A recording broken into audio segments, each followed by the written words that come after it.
¿Qué tal? ¿Cómo les va? Hoy tenemos el gusto de tener al doctor Mariano Candiotti, profesor universitario, especialista en seguridad social, fue decano también de la Facultad de Ciencias Jurídicas y Sociales, integró por la parte académica el Consejo de la Magistratura. Bueno, un tema que hoy está sumamente puesto en crisis y puesto en la consideración pública tanto a nivel nacional como a nivel provincial. Vamos a hablar de las jubilaciones, el sistema de seguridad social, qué ocurre con el trabajo informal, qué ocurre con los aportes, con los financiamientos del sistema de seguridad. Algún día todos vamos a ser jubilados. Vamos a hablar en segundos con el doctor Mariano Candiotti.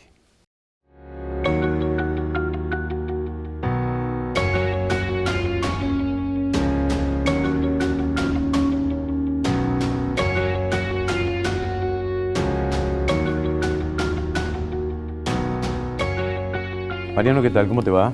Bien, bien. Muchas gracias por la invitación. Un gusto. Muchas gracias. A ver, una pregunta personal. ¿Por qué te inclinaste en términos vocacionales por la seguridad social?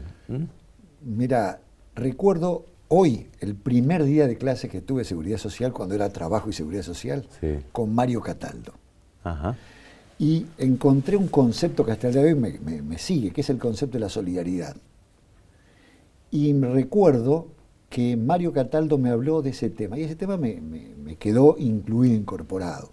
Luego la cuestión profesional de mis posibilidades laborales, mi primer trabajo fue como por concurso, un abogado de lo que era, lo que es hoy es la ANSES. Claro. Yo era muy joven en esa época, y ahí empecé, y obviamente el trabajo me fue llevando a una especialización, a un trabajo en este tema. Yo ejercí muchos años la abogacía en mi estudio, y nunca ejercí como abogado previsionalista, siempre me dediqué o a estar del otro lado o a dar clases. Y un poco esa es la historia. ¿Y qué diagnóstico tenés de lo que está pasando en materia de seguridad social?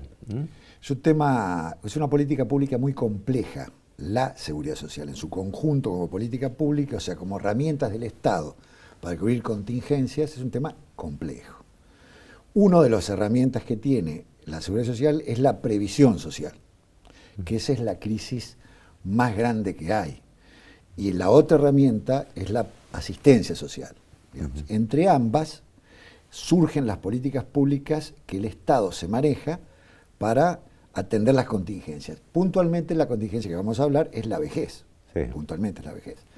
Hay otras contingencias, pero puntualmente la vejez. El sistema previsional argentino tiene su origen en 1904 en adelante, digamos, para hacer siempre fue un sistema anárquico, siempre fue un sistema segmentado y anárquico. Por ejemplo, de 1900 a 1958 había 13 sistemas previsionales conviviendo, con leyes distintas, financiamientos distintos, colectivos de trabajadores diferentes. Todo esto comienza a unificarse y comienzan las primeras crisis. Por un lado, crisis de financiamiento y por otras crisis de crecimiento. Ajá. El primer modelo era un modelo de capitalización. Hoy en día el modelo actual es un modelo de reparto, es decir, todos los activos se supone que financian a los pasivos.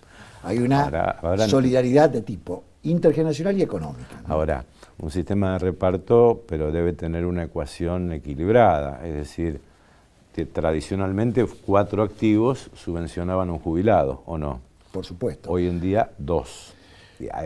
¿Es parte de la crisis esta? Sí, sin duda. Yo creo que hay 2 temas que tienen que ver con la crisis. El primero es la falta de genuinidad en el trabajo en negro, las nuevas modalidades de trabajo, los trabajos autogestionados que generan una falta de inversión en el capital social del sistema previsional, dicho en términos amplios. Esto por un lado. Y por otro lado, hay una política de utilizar en el sistema contributivo, que es el sistema que estamos hablando, 4-1 significa 4 contribuyentes. A un jubilado. A un jubilado, junto con colectivos y personal o personas que provienen del sector no contributivo. Entonces, cuando vos confundís y desnaturalizás el modelo en función de una política atendible, sin ninguna duda, entonces vos vas desnaturalizando el modelo prestacional, contributivo y de reparto con herramientas e insumos de un modelo de tipo asistencial, que es no contributivo. Ahora, y esto genera naturalmente una coyuntura deficitaria, que no es la primera que Argentina atraviesa. No, pero hoy en día, con digamos, los índices de pobreza y un 40% estimado de informalidad en el trabajo, o sea, gente que trabaja en negro, monotributiva, ¿cómo se financia el sistema? ¿De qué forma? Actualmente, yo no quiero entrar en porcentajes exactos, pero estimativamente el sistema está financiado en forma genuina, es decir, por aportes y contribuciones que se van destinados a pagar el sistema previsional en menos de un 50%. O sea, el aporte genuino de los trabajadores es un 50%, trabajadores y empleadores.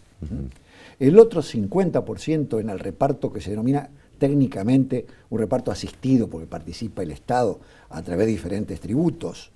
Casi el otro 50% tiene un financiamiento colectivo. Es tributario el financiamiento. Es decir, todos nosotros aportamos, pagamos impuestos para... Sí, sí. Si uno analiza las tortas tributarias, cómo está compuesto los ingresos de ganancias, de IVA y demás, una torta, como hacen los economistas, un mínimo porcentaje de esa torta, de cada impuesto, o de algunos, está destinado al sistema previsional. IVA, ganancias, combustibles, son parte de esos impuestos que van destinados a cubrir, a asistir ese otro 50% restante. Esta sería, digamos, la meta justificación que tiene el Estado para tener una línea asistencial de prestaciones a la vejez para aquellos que no hayan contribuido en función de esta cobertura impositiva total, digamos, ¿no? Esa es un poco la situación hasta filosófica de justificar por qué los modelos se han sentido. Y esto no es una cuestión solamente argentina, el modelo, digamos, el modelo está mutando en el mundo. El modelo de reparto en muy pocos lugares existe todavía. O sea, más inclinados a un sistema privado, digamos. Tiene una denominación. Hay, digamos, en las distintas etapas históricas de los modelos previsionales, la última, para no hablar de las anteriores, es proveniente luego de la década del 80 y luego de la Segunda Guerra Mundial, que se denomina el sistema multipilar. El sistema multipilar significa, como su nombre lo indica, que hay 3 o 4 pilares que conforman el haber previsional. No es un sistema, por ejemplo, Argentina tiene un sistema de reparto, Santa Fe tiene un sistema de reparto, donde la composición del haber es única. Los pilares, de alguna manera, la primera idea de lo que es la PBU del Sistema Nacional era, alguna idea, un piso de reparto, el pilar 1 sería. El pilar 1 es una cantidad igualitaria para todos. El pilar 2 estaría constituido por los aportes que uno efectivamente ha realizado. Y el pilar 3 tendría que ver con la contribución obligatoria a un sistema de capitalización. Claro. Ahora, ¿por qué fracasó el sistema de capitalización en la Argentina, ¿no? Y después la reestatización de las AFJP? La primer crisis, para mí, nosotros fuimos férreos opositores, tal vez te acuerdes vos que en los programas de Añares hablamos de este tema. No, se trasladaba al modelo chileno. Era el modelo chileno, con una diferencia. El modelo chileno financió la transición. Y hasta el día de hoy, en este momento en Chile, se está debatiendo nuevamente la capitalización, pero no para dejarla de lado. Lo que ellos están intentando, el gobierno actual, el del presidente Boric, está intentando reestatizar uno de los pilares solamente de un sistema multipilar chileno. Pero la capitalización en Chile tiene buena salud, está vigente. En Argentina no hubo transición y no hubo financiamiento por el tema. En Chile también los modelos de AFJP privada existen en México, es un modelo similar. México está viviendo un proceso de capitalización. En México el problema, te lo comentaba, el problema es mucho más grande que acá. Hay un 50% de población de trabajadores sin cobertura de las AFJP mexicanas, que tiene un nombre similar. En Argentina para mí fracasó primero porque había muchísimas intervinientes en el tema. Las comisiones eran altas. La garantía de capitalización no se efectuó. Y lentamente el Estado fue tomando conciencia de que el avance no tenía sociológicamente un apoyo de la población. Claramente, lentamente fue perdiendo apoyo este tema. Y los gremios que acordaron su apoyo a través de creaciones de FJP gremiales fueron los primeros que abandonaron el modelo. Claro, si mal no recuerdo, en algunos casos fue una inclinación por la AFJP obligatoria y en otras voluntarias, si mal no recuerdo, ¿no? Así era el modelo, pero en realidad el funcionamiento de las AFJP en el mundo tiene el concepto de ser obligatoria. Es un pilar obligatorio. Así es en Europa, así es en México, así es en Chile. El modelo originariamente estaba pensado para ser obligatoria. Luego la presión insistió este tema. Y el primer paso fue la salida de volver a recuperar la opción y luego la eliminación de la CFJP, que en el año 2007, que es el último modelo actual del sistema, que claramente está en crisis. Claramente está en crisis. Ahora, volviendo a la informalidad, esto ha producido un achatamiento de la base, ¿no? Es decir, tenemos hoy jubilaciones que no alcanzan ni siquiera a cubrir las necesidades básicas. Esto es histórico, esto es un proceso histórico en Argentina. Los procesos jubilatorios, las bases jubilatorias, nunca estuvieron por debajo de la canasta básica, o muy pocas veces. Fue algo fluctuante, pero esporádico y excepcional. No es la realidad actual que tiene. Esto tiene que ver con la ausencia de legítimos ingresos y aportes al sistema previsional.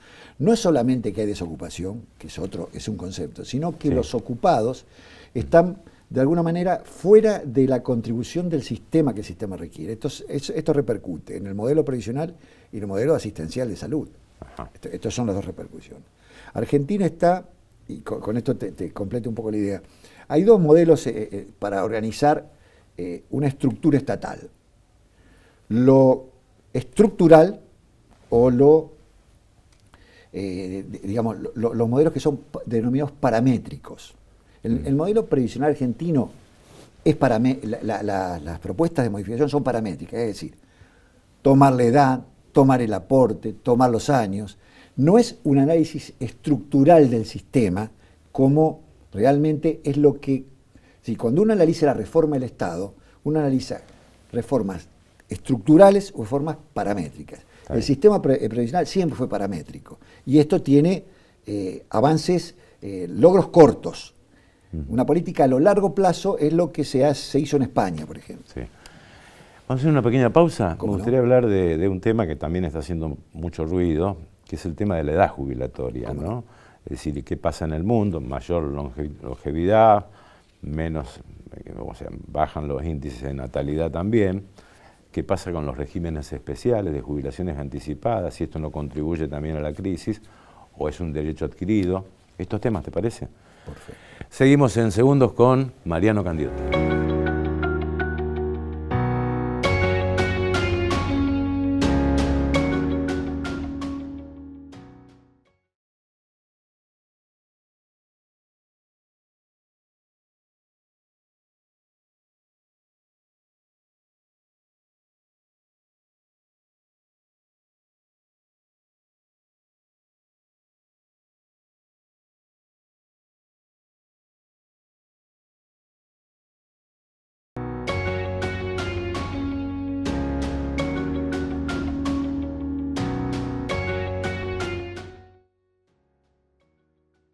Bien, seguimos con el doctor Mariano Candiotti, especialista en seguridad social, profesor universitario. Bueno, hablamos de lo que significa el sistema en sí, ¿no? Pero está haciendo mucho ruido, se comenta, incluso ha tenido una resistencia muy fuerte el presidente Macron en Francia por suban la edad para jubilarse. ¿Qué opinas de este tema? ¿Hay que subir la edad jubilatoria? Primer marco, la edad es una contingencia natural que nos ocurre a todos. Sí. Es el paso a una de las modalidades de la vejez, digamos. No hablo de lo cultural, hablo de lo biológico. En el año 1880, Bismarck tuvo el primer problema de la edad. O sea, la edad no es una cuestión actual. Cuando Mitre nombra la primer corte, el primer problema que tiene con los jueces de la corte es la edad cuando llegaron a los 80 años. Es decir, la edad es naturalmente una contingencia que el Estado atiende para que sus adultos mayores tengan una cobertura. Por lo tanto, el primer y único indicador que tiene que tener en cuenta cualquier sistema previsional es la edad cronológica. Cronológica. Los cómputos especiales, las posibilidades de duplicar los años de servicio e intercambiarlos por edad son contra natura, salvo los casos excepcionales motivados por salud o trabajos peligrosos. Estoy dejando de lado eso específicamente. La idea de computar años de servicio por edad es contraria al sistema previsional. Esto no tengo ninguna duda, no hay registro en el mundo, no hay opinión académica en el mundo que convalide que 2 años de trabajo es 1 año de edad. Eso no existe. Sí puede ocurrir en el modelo nacional que existe que la cantidad de edad puede computar, evidentemente, puede salvar, que uno tenga demasiada edad, salvar algún año, pero no al revés. No al revés. Esa es la primera aproximación que te quiero hacer. En el mundo, la edad es una de las modificaciones paramétricas que más se mueve, porque es la parte que, estableciendo edad nueva, es lo que evita la salida o el ingreso de mayor cantidad de jubilados, por lo tanto el déficit disminuye. Naturalmente. ¿Pero estás de acuerdo en subir la edad jubilatoria en hombres y mujeres? Yo creo que la edad es una referencia mundial de aumento de la expectativa de vida. Esto no lo digo yo, esto está acreditado en todos lados. ¿Cuál es el problema? Por lo tanto, la expectativa de vida que aumenta tiene que tener algún correlato en lo que es la edad jubilatoria, la edad de ingreso, la edad de salida del mercado laboral y la edad del ingreso. Esto por un lado. ¿Qué es lo que ocurre? Europa tiene algo que se denomina el Pacto de Toledo, esto se ha hablado mucho. El Pacto de Toledo es un acuerdo similar a la Moncloa en tema de derechos sociales en España. Y la edad jubilatoria en España se modifica o no de acuerdo al Pacto de Moncloa, que es un pacto multipartidario, que tiene efectos casi de estatuto constituyente. Y están debatiendo nuevamente la edad porque en Europa la expectativa de vida ha crecido y esto tiene una directa relación con la edad jubilatoria. Creo que, primero, la edad jubilatoria debe ser igualitaria en este momento. Yo creo que tiene que ser igualitaria. ¿Igualitaria en qué sentido? Igualitaria en género. El género tiene que ser igualitario. Igual mujeres y hombres. Me recuerdo cuando se discutió la ley 24018, yo tuve una discusión con algunos colegas que estaban charlando el tema. La primera modificación que hizo el gobierno del doctor Fernández respecto al sistema previsional de magistrados, que conservó la edad jubilatoria en 60 años para la mujer. Los argumentos fueron los argumentos que normalmente cuando hay una política de género tiene en cuenta, que es el doble desempeño, el techo de cristal y demás. Superado este diagnóstico es correcto. Ahora, hoy en día este modelo previsional requiere una igualdad de género, en este sentido. Yo creo que es así. Esta es la primera aproximación. Yo no sé... Y subir la edad de 65 a 70... Cualquier expectativa de vida, nosotros los abogados de Santa Fe lo hemos vivido al proceso. Cualquier expectativa paramétrica de subir la edad tiene que estar absolutamente garantizado en el tiempo que fuere que ninguno va a ser perjudicado en el aumento de la edad. Ninguno. Lo que se hace aumentar de un día para el otro, esto es algo que confunde, inclusive altera los derechos adquiridos que por el curso de la vida. Yo creo que puede ser una alternativa para tratar. Yo no lo tomaría solamente por el déficit. Si tomamos el aumento de la edad por el déficit, es un eje equivocado. Lo que hay que discutir acá es cuál es la expectativa de vida y cuál es la vejez que el Estado está dispuesto a tutelar, porque ese es el tema. ¿Cuál es la política pública que el Estado está en condiciones de tutelar? Si a los 60, a los 67, a los 65 para ambos géneros. Esa es un poco la expectativa. Mi opinión es que sí, es que debe aumentarse la edad. Mariano, Santa Fe está pasando por un momento muy particular, incluso se ha conformado una comisión para hacer un diagnóstico. Algunos dicen que este diagnóstico está desde hace rato con un déficit de miles de millones de pesos y una deuda de la ANSES a la provincia de Santa Fe que supera ya las 9 cifras, ¿no? Se está hablando de cerca de 800.000 millones de pesos, ¿no? En tu criterio, ¿cuál es el futuro de la Caja de Santa Fe, que paga el 82? Se paga el 82, que no lo paga la Nación, y sobre todo la sustentabilidad de la Caja. ¿Cómo lo ves? Sí, es un tema complejo, evidentemente, el tema de del déficit provincial de las cajas no transferidas es similar, para aclararlo, es decir, no es solamente Santa Fe, es similar. Nosotros tenemos el 82% sectorizado o parcializado, Entre Ríos tiene el 85%. Ajá. O sea, con lo cual estoy hablando que la tasa de sustitución de los sistemas provinciales es muchísimo más alta que la nacional, que no llega al 50%, sí, para aclarar el tema. Los elementos de déficit previsional santafesino son innumerables. Esto, como vos decís, el año 2001 se hizo una comisión en la cual participé en alguna reunión, sí, donde los diagnósticos eran similares. Es hacer un análisis por subsector, ver qué subsector tenía mayores posibilidades de acceder, y a pesar de eso hubo modificaciones que se fueron incrementando, que profundizaron el déficit. Por ejemplo, la posibilidad de que las moratorias previsionales nacionales pudiesen ser invocadas en el ámbito provincial con el reconocimiento del 2x1 recíproco para años de servicio y años de aporte, lo cual implosionó más aún el sistema. Yo creo que las reformas que no las conozco, obviamente, no están.